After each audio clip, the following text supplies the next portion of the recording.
Hi guys, and welcome to the video. Now, today what I want to talk about is how do we know when a set will be popular? How do we forecast that?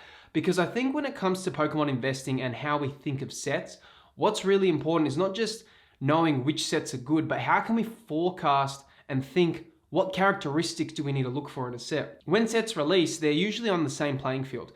Usually, it's very rare, especially now, that you won't be able to get a set on release. Even with as popular as 151 was, you probably would have missed out on some of the items, like a booster bundle you might have not been able to get. But in terms of being able to get the set, you should be able to get them quite easily. So it's not a scarcity issue. What I really want to talk about here is how do we know which sets are going to be performing well in the long run? Now, there's a few things that you have to be wary of. No matter how good you think a set is, or no matter how well it can perform, nothing happens until years from the day. What I mean by that is we cannot tell when a set will be reprinted. For example, 151 right now, at the current trajectory, if there is no reprint, you're looking at Evolving Skies. You're looking at something probably even bigger than Evolving Skies if there is no reprint. However, we can't actually predict that. We don't know if they're going to reprint, which is very likely that they will. How do we project these Pokemon sets? How do we forecast what's going to be good? And I want to talk about Pokemon sets in the past. Particularly, I want to talk about the Sword and Shield era because it's the most in recent memory for a lot of people. I want to talk about what makes a set great and what characteristics do we need to look at. So the first thing is when you think of a set that stands out, like let's look at Evolving Skies.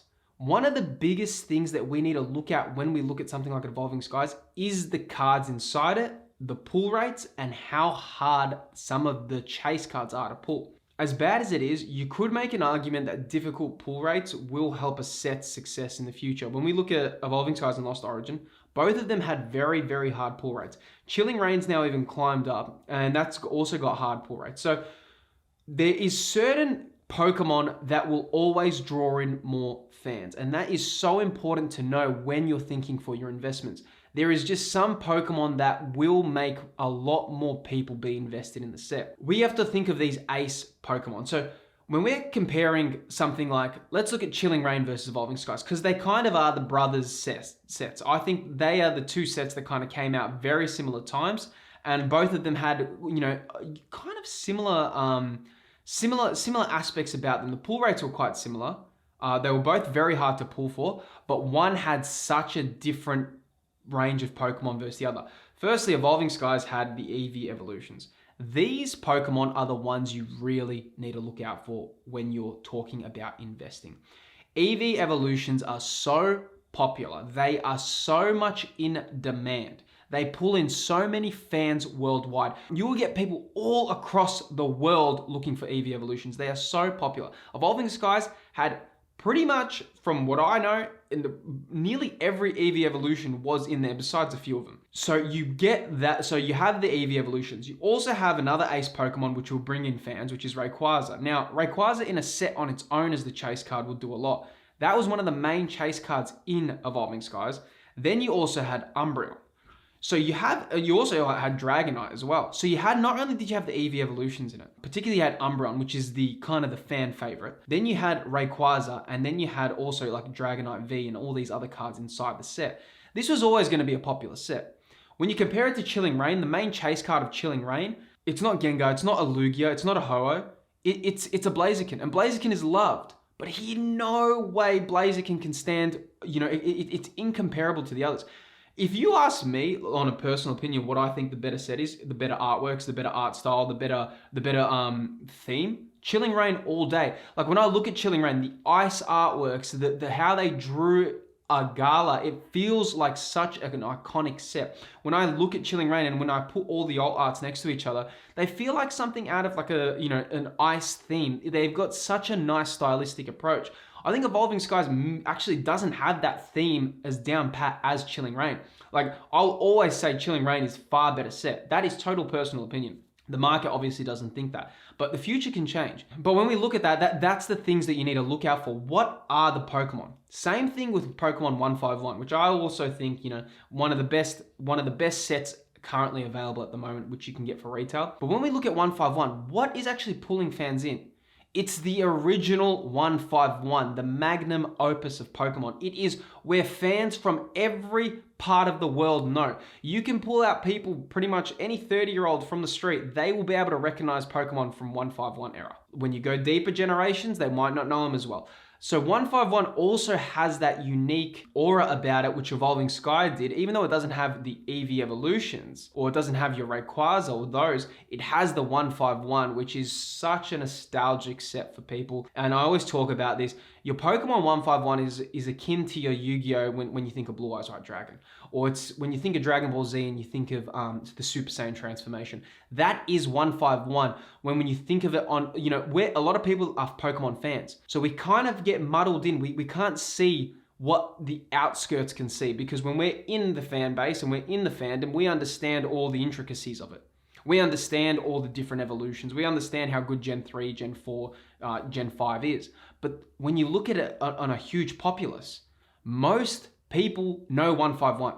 When they go deeper and deeper, they start losing the connection. They just grew out of it, or they weren't ever, like, even when I look at my brother hasn't even known Pokemon since he was a kid. He'll probably be able to name, I reckon, 30% of the 151 Pokemon. He saw them as a kid. He grew up with them as a kid. So same thing when we look at any of these sets. I think the main thing is, when you're looking and how to forecast the set's future, is looking at the Pokemon inside plus the pull rates. Don't worry about print runs. I think print runs is something you can't control, and print runs, one thing about them is they eventually run out. So no matter how popular a set is, like the Charizard UPC or Crown Zenith, no matter how popular the set is and how overprinted it is, eventually as the years go on, they're out of print. Packs get opened. So don't focus on that. Focus on the cards inside, focus on the artworks, and focus on the pull rates.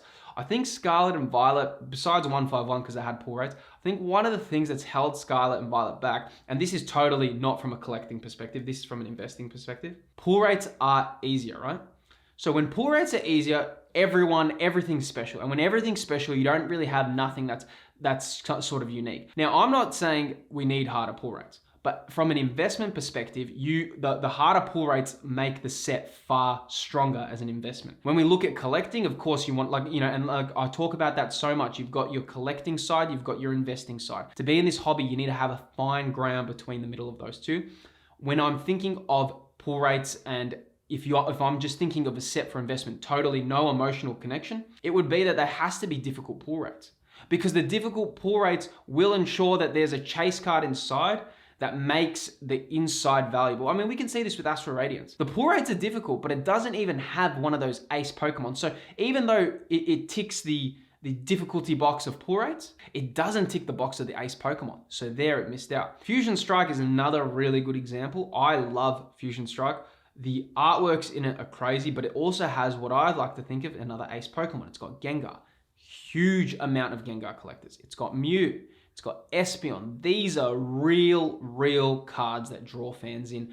Don't underestimate how powerful even a Gengar can be to pulling in a lot of fans. They're really my thoughts on what makes a set unique and what makes a set investable, is how much demand is there. I use Google Trends a lot. I look in how much demand there is for the product. Is it hard to get on release? That's a really good sign as well. And third, I also look at the cards inside and what are there. There's the ace Pokemon, and I always talk about this. There's certain Pokemon, when it comes to investing, always outperform others. Even though Chilling Reign on a personal level is one of my favorite sets, the cards inside, I love it. Galarian Moltres, Blaziken, Galarian Zapdos, even though these are really great cards and cool artworks, they just cannot compare with Umbreon. They cannot compare with Rayquaza.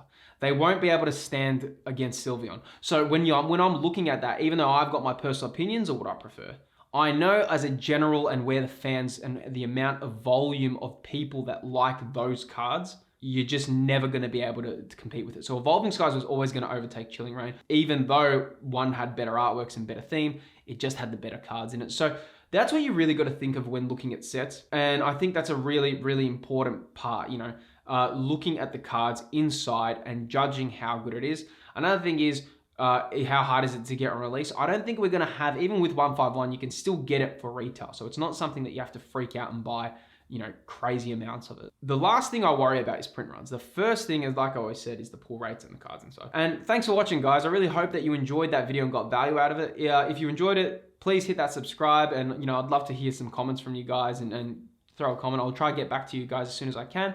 But yeah, no, let me know your thoughts on what you think makes a great set. And yeah, I'll be interested to hear it. Thanks, guys. Cheers.